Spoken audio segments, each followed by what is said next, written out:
Welcome to Public Health America, a weekly program produced by BronxNet in partnership with Mercy College. I'm your host, Dr. William Latimer.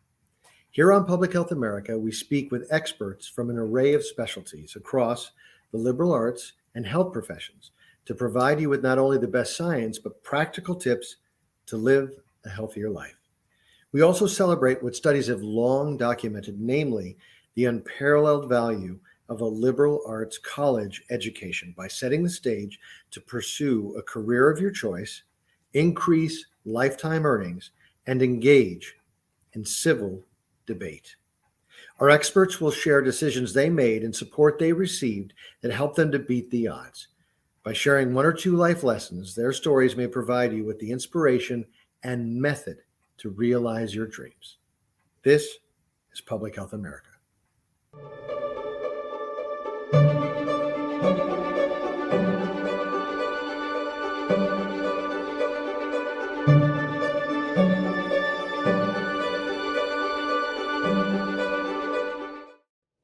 Welcome to Public Health America. I'm your host, Dr. William Latimer. It is my pleasure to have with us today Dr. Carrie Albright, Professor of Health and Exercise Science at the greatest private Catholic college in Pennsylvania, Chestnut Hill College. Carrie, welcome to the program. Well, thanks for having me, Bill.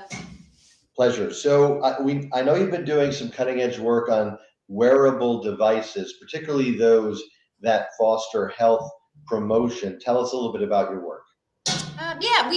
Wearable devices have been around for a long time. They were originated to help with research to see, looking at measuring physical activity and how well it worked from a health perspective, but they've recently been used from a motivational standpoint. So a lot of my research had to do with, are these wearable devices actually getting people more active, and are they working in the long term? Can we keep people active just with these devices, things like pedometers and the watches? So you just anticipated my next question. So pedometers and watches, go into a little bit more detail of what wearable devices we're talking about and precisely what they do. Yeah, and they've gotten fancy over the years. So we started with just pedometers that what you would wear on your waist belt, and they would count steps. And right now we're at the point that we can pre-program in the walk you want to take, and your watch will tell you step by step exactly all the turns you should take through the middle of Philadelphia in order to get your 3 miles in. Most people are using them to watch things like how many calories am I going through, what distance have I gone, how many steps am I accumulating. So it's an accountability watch, and also keeping track of the activities levels, especially if someone is really big into numbers, from a calorie number or a distance number. So when you say it measures calories, literally the watch can, I know this is a naive question, I'll ask it anyway, the watch can monitor calorie intake? Calorie expenditure. So calorie, okay. Okay, based on activity, based on movement. Based on the acceleration of your movement, the amount of time spent in movement, yes. Got it. So if you were wearing a watch like that and you went for a run on a treadmill or you were cleaning the house, would all that stuff get recorded too? All of that, the newest watches, yes. So they used to be only good for outside. When we could use the GPS, and now most of them you can use inside. You can use on stationary devices such as a treadmill too. They've gotten much better from a technology. Yeah. Got it. I know that this might seem slightly far afield, but in a number of our programs on a wide array of topics, some of the guests have talked about how there is poorer access to underserved and or low-income communities in urban and or rural settings. Might that be the case with these wearable devices? And might that be important, particularly if, I certainly know in some urban settings, I'm not an expert nationally, that things like rates of obesity or diabetes or other kinds of relatively serious health problems are common, and these sorts of devices might help. I think it's a huge limitation in us trying to fight the obesity epidemic. These watches are expensive, right? Most of the activity counters that are going to give you the best information from an accountability standpoint and from you actually keeping track of your activity Most of them are probably going to start somewhere around $100 and they go up to thousands of dollars. We have them figured out for special populations. So for example, I've done some research on like talking devices that we would give to visually impaired. So we're looking at different special populations, but the cost of them is still probably putting them out of reach for our more marginalized populations from a socioeconomic standpoint. Sure. I mean, one wonders in the short or the long term, the extent, I mean, is there work afoot? I mean, this presents just a completely separate barrier, but are insurance companies being courted, or have they been courted about the possibility of picking up the cost as a preventative health measure? I'm sure with some insurance programs, it can get looped in terms of you buying it and you eventually being reimbursed for it. But I think that those types of insurance programs are probably a little far and few between it right now, especially because of the cost. We have some lower cost devices, but people want things that interact with your phone nowadays, so that it links onto an app and you can challenge people. And so these low cost versions aren't very popular. Got it. So tell us a little bit about the research behind, these watches that record health information, important health information, or any other device you want to tell us about, and how having said device improves health behavior. What do we know about that? Yeah, I mean, I started doing some of this research in the early 2000s when some of the original companies like a Polar were putting out their first watches that tracked physical activity, wanted to look at calorie expenditure. And so we were trying to validate them. How well do they work overall? Or do they work for all activities? Do they work well with males and females? And some of our original research showed, they work really well with males, but they're not great at measuring for females because many of them are using a prediction equation. So we've done a lot of validation studies, but once we had validated instruments, we want to say, okay, now can we actually use them? Since they do a good job of measuring, can we actually use them to motivate people? So we've done some studies, again, in the early 2000s, early 2010s, where we would give these people these devices, sedentary individuals, and we'd see their activity jump way up just by having a device. The problem is that excitement tends to wane after a while. And why do we have any understanding of why the gender difference between male, female?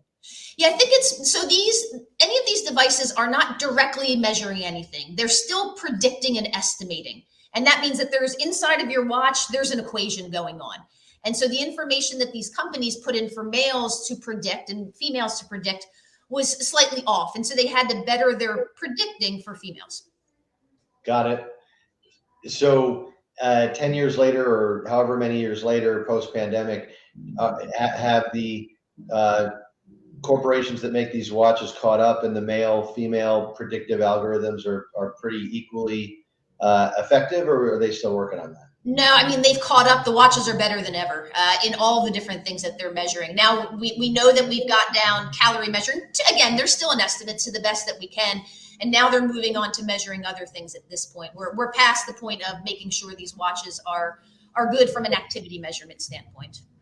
So as a person that's incredibly far from being an expert on anything involving technology, including this, some of the things that come to mind are, because you made an interesting point that e.g. the watches don't measure anything directly, it's all about algorithm.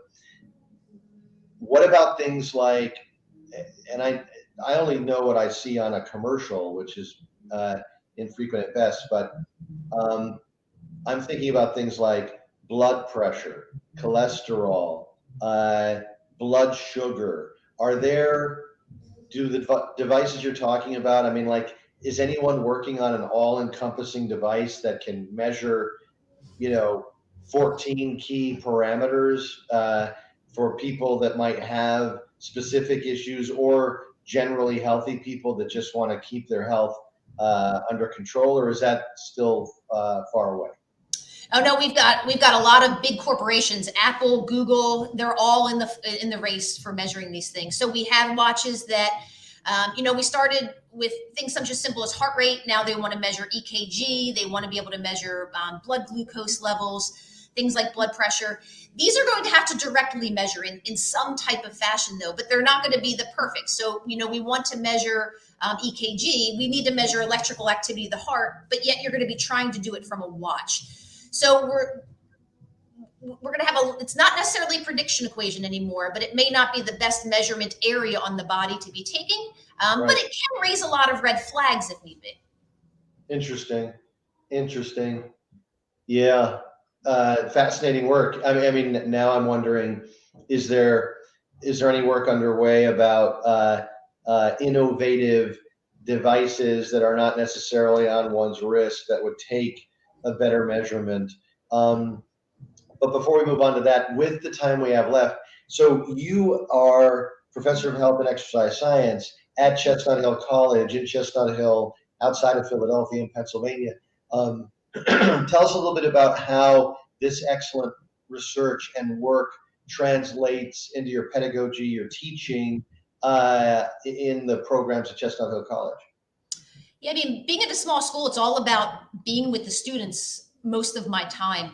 And so most of my research, all of my research at this point, is done with the students. So whether it's their projects that they're developing and I'm helping them learn how to develop projects and go through research methodology, or I come up with the initial idea and they are helping me move through the process of collecting data. So Chestnut Hill is great from the standpoint that it's really hands-on and the students get their hands in everything we do. And so they have their hands in all the research that I'd be doing. That's great. And I know that, I'm guessing, but certainly in the last 10 or 15 years, I think exercise science as a field has really taken off and grown. Tell us a little bit about the jobs that exercise science graduates tend to gravitate to and get. Yeah. Exercise science really bloomed in the early 2000s in a lot of educational programs. Just, as the health of the United States started to decline, we need more people coming out into exercise science fields. They're coming out and they're working as exercise physiologists, or, they're dealing with individuals that have health conditions that we need to know how can we help cure these health conditions or treat these health conditions using exercise, whether they've just had a heart attack or they have diabetes. We have a lot of them are going out and working in therapy. So your cardiac rehab type of therapy, physical therapy, occupational therapy. But then we also have the sports side of things. I'm more than health, but we have the sports side of things, like the strength conditioning, the personal training aspect of our fields. That's great. So it sounds like there's a pretty wide array of professions, of jobs out there for graduates in exercise science. Just with about a minute left in this part, the first half of our segment, if you were to give guidance to high school students thinking about a career in exercise science and getting into college, what recommendations would you give them? Yeah, it's always in a developing field. If you have an interest in science and you like exercise, this is a great area to go. And then what I tell them next is, as you're trying, there are a lot of different directions from jobs that you could go. I always think about what population do you want to work with? Do you see yourself working with a population that has disease or is unhealthy? Do you see yourself working with an athlete? And then from there, we can branch off and start to look a little bit more specifically at jobs that you may be interested in. That's great.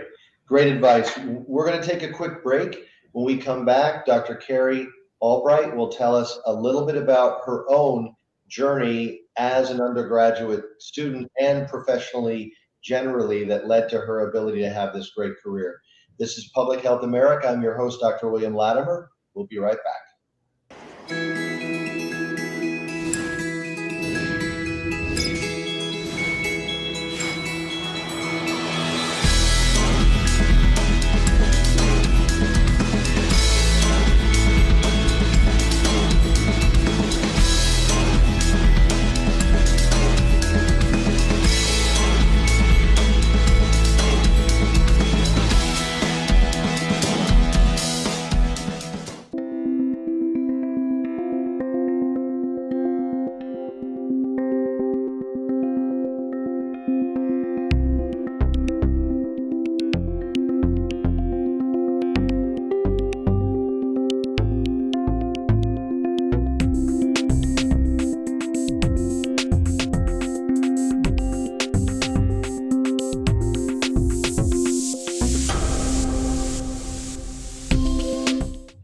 Welcome back to Public Health America. I'm your host, Dr. William Latimer.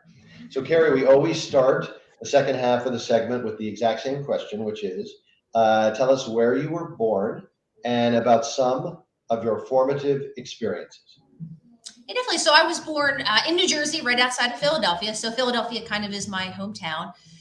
In terms of informative experiences, so my family, my parents did not go right from high school to college. They started a family first. So I think one of the thing that was most informative to me was I watched my mother go to college. I went to my mother's college graduation.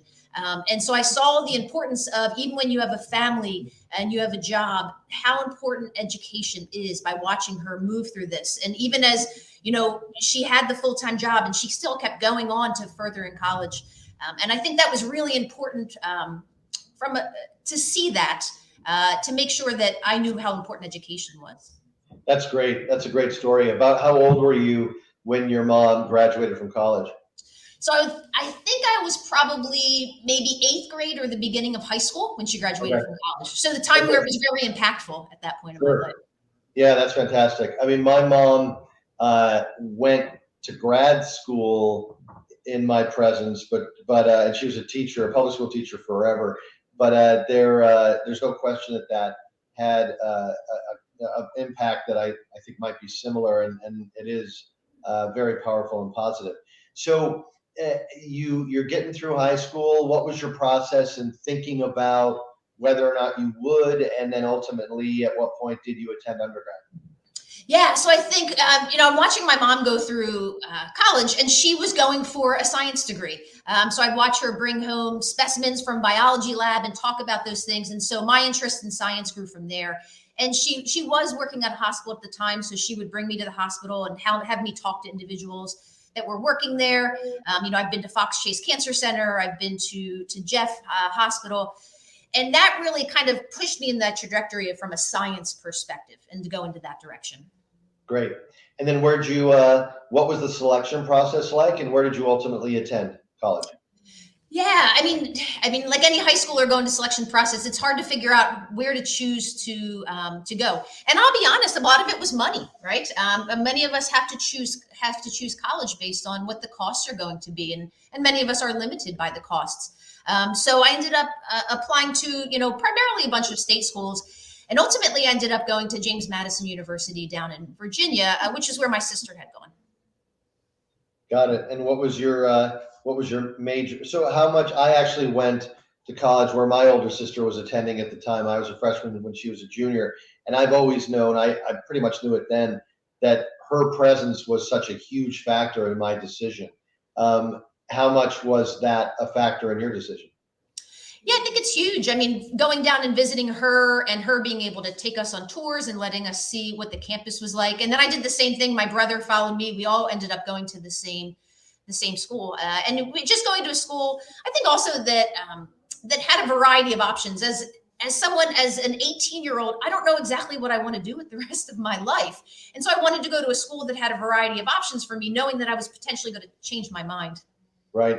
I think that is such an important point. I think every era has its own challenge. So I think it's unwise to be overly critical of one's own era or less than critical of an earlier one. But certainly, in my view, having been in higher ed for 30 plus years, there's a huge push in recent years to know exactly what you're going to do for the rest of your life when you're 18, which seems unrealistic. It's fine if an 18-year-old or a 20-year-old or a 22-year-old or a 24-year-old does know that, and then it works out. That's fantastic. But I also think that undergraduate years can be a time of exploration, where one goes on that journey and wears a few hats.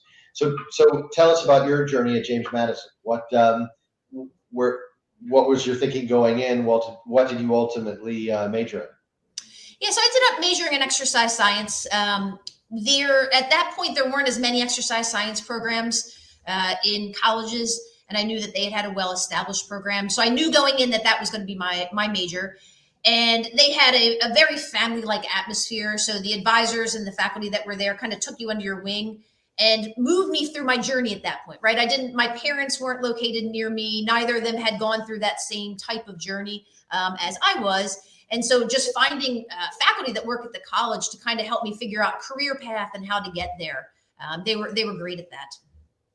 And what was, so talk a little bit about your work in your undergraduate major. Talk about, so in institutions that have professional programs, like nursing, exercise science, PA, PT, OT, there's sometimes a little bit of a divide, which I think is doesn't make a lot of sense, between liberal arts, humanities, and professional programs.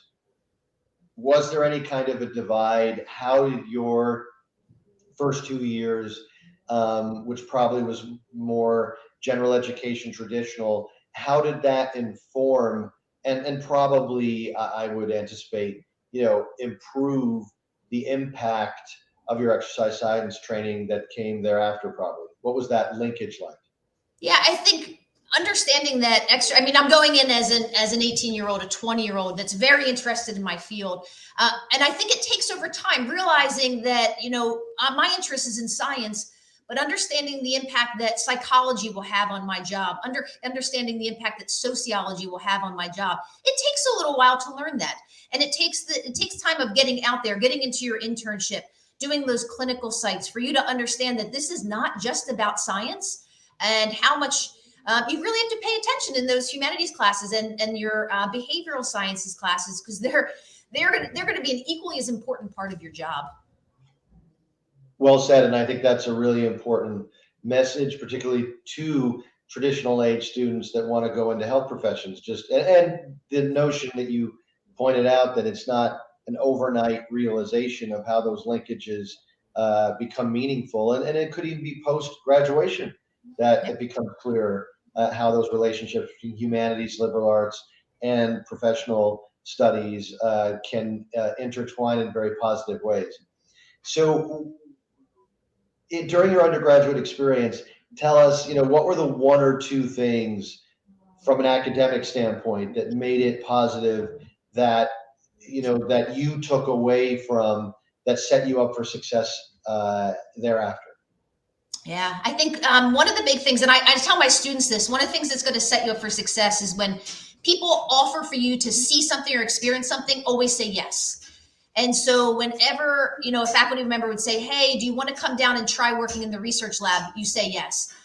Do you want to come and observe with us at the cardiac rehab? You say yes.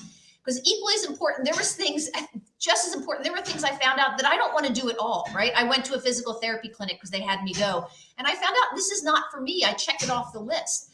And so I think getting out there and experiencing things is very, very important in terms of determining the direction you want to go. Right. And we've had a number of guests that have articulated that, which I agree is so important, meaning that experiential learning opportunities, broadly defined, are critically important, and knowing what you don't want to do is every bit as important, maybe even more so than knowing what you do want to do. So let's move on from undergrad. What was your next step, either professionally or in terms of your education? Yeah, I think by the end of undergrad, I was fortunate enough to have a faculty that took me under their wing in terms of being part of their research team and being able to work in their lab and their fitness facility with their research. And that curiosity of asking questions and finding out answers. So I knew that I was probably going to have to move on to grad school. And so from there, it was talking to faculty and saying, if this is my interest, where should I go to grad school?